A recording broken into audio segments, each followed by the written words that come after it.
Hello there, lovely beings of planet Earth and beyond. Beyond? What? Well, who knows? Now that the Pentagon officially confirmed that UFOs are real, it is time to really consider the possible existence of creatures from beyond this planet. Now, I prefer to say beings, ET beings, and even of course before this official declaration, it was always a common topic to discuss, I guess. I discuss it sometimes with friends for fun. There are ancient old hieroglyphs with UFOs depicted on it. Many people spot UFOs all around the world. There's a whole subreddit on this. And of course there are, I think, over 100 books, well, more than that, written by people who say they have been contacted by ET beings. Now, even though that this is the case, it has been always, in my experience at least, still some sort of geeky topic. It's a little bit out there. While for me, I find it weird to say that we are alone, since we are this tiny ball in an infinite space. But whatever. I think it's really time to ask ourselves the question, why are they flying here around us?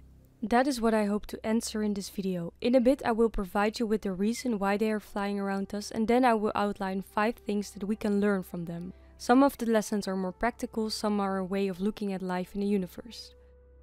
Since this topic has always interested me, I read a lot about it on internet. For example, a lot of disclosures from former military guys.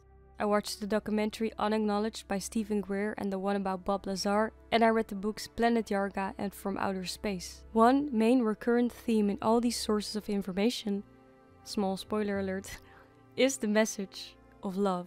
So no worries, no War of the Worlds scenario. On the contrary, some people even state that aliens are dismantling our nuclear weapons and that they are more afraid of humans than we should be afraid of them. Good to know that ET are guarding humankind from a potential self-destruction. It seems that some superior life form out there is worried about the extreme aggressive nature of planet Earth's citizens.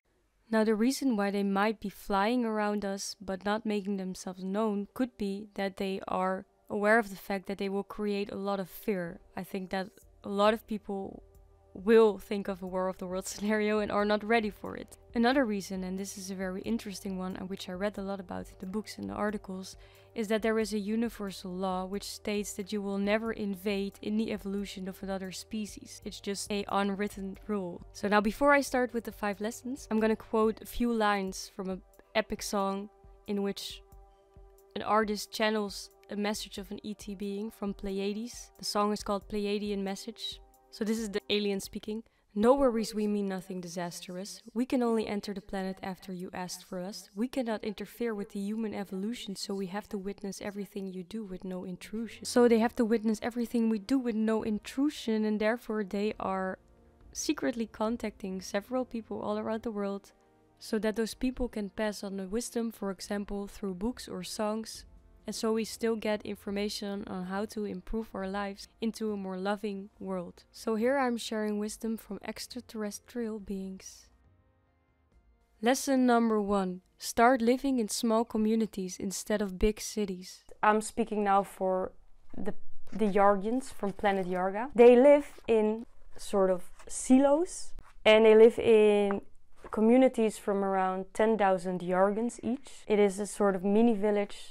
They recycle everything. Buildings are self-supporting. People work from home. There is no discrimination between men and women when it comes to income. The main message that I got from this is that they feel so much connected to their community. They all have an important role in the community, and therefore they never feel lost.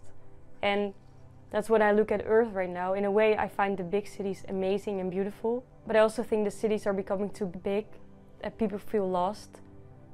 So we should all go back to live in a village, of course, but this could be an answer to all the loneliness or individualization. And it's especially important that everyone within the community has an important role to play that is meaningful. Lesson number 2. Eat mostly vegan. They are vegan.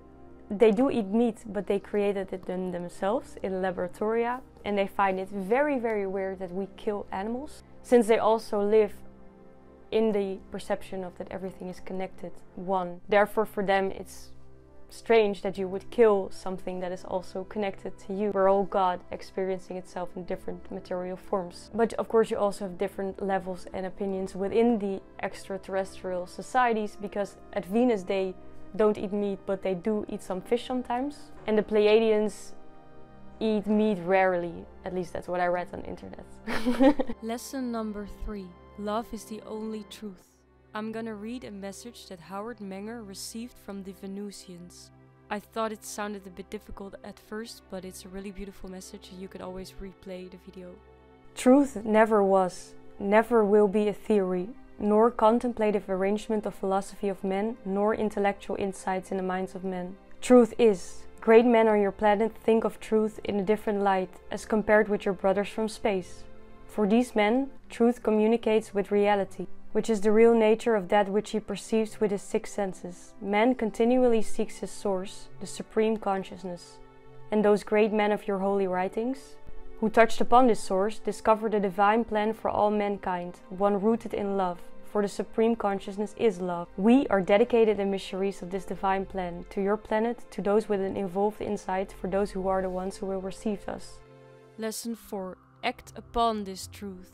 Act upon the truth of love and not your ego, not the idea of separation. Focus on your heart, basically. But again, most people will act out of ego, out of comparison to others, out of trying to be the best, trying to defend themselves. And they say, it is easier to do this, so to keep in this ego, saying this ego vibe, then listen and act upon truth, which is love. It is easier to conform to the disordered ways of your world than to speak your mind and lose so-called friends. Prestige, money, power and false security.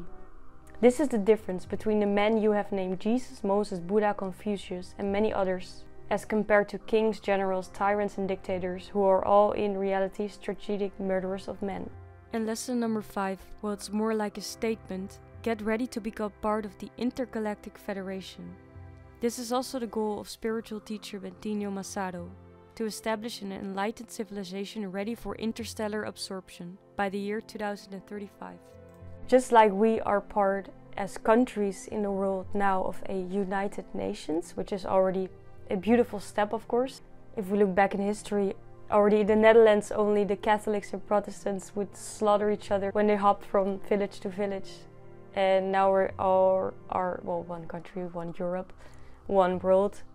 But they are part of the Intergalactic Federation of Light. They know that they are part of one big universe. That's like the hashtag of Stephen Greer always, one universe, one people. They are part of the Intergalactic Federation of Light and Love. Sounds so fun, right? So these are some lessons that I got from all my sources of information. I only found love and peaceful vibes.